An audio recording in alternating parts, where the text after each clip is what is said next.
Juan Mendez Scott's Mystery Magazine.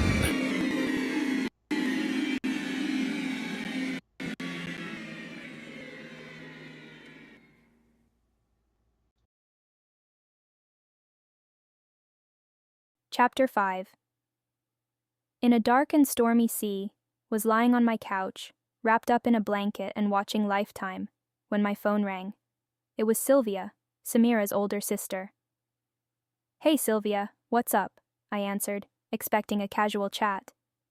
"Tameka, have you heard from Samira?" "Number not since I dropped her off last night.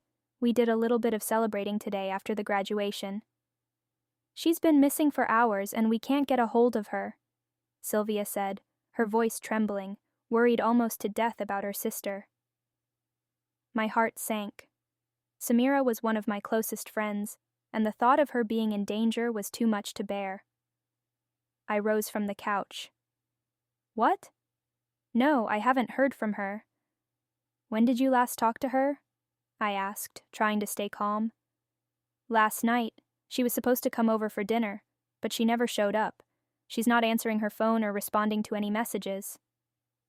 I could feel the weight of the situation pressing down on me. The weather outside was cloudy and gloomy, and the sound of rain tapping against my window made it even more ominous. "Okay, I'm coming over. Figure out what the hell is going on," I said, standing up from the couch and grabbing my keys.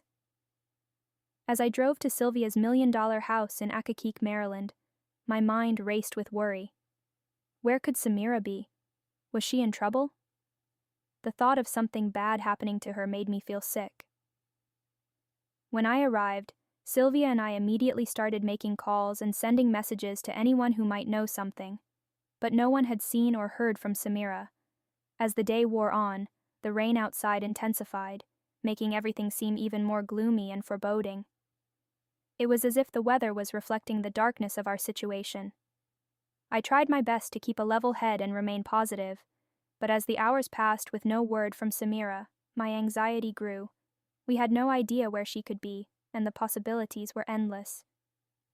"I just can't believe we can't get in touch with my sister," Sylvia said, her voice breaking. "This is not like Samira not to let anybody know where she is. I know. She'll either call or text to let us know where she is. Has she met any guys I don't know about? You'd know if I knew you would know. On top of her not having a car right now, what if something happened to her, like somebody snatching her up and kidnapping her?"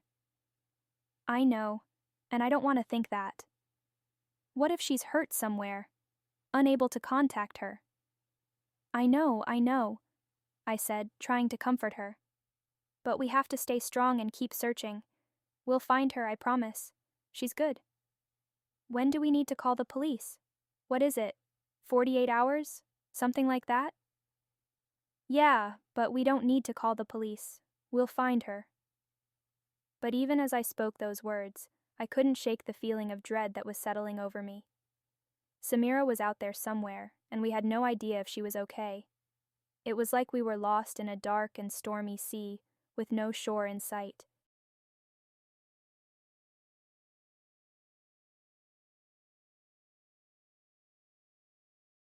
On the next episode of Juan Mendez Scott's Mystery Magazine, Chapter 6, The Missing Persons Report.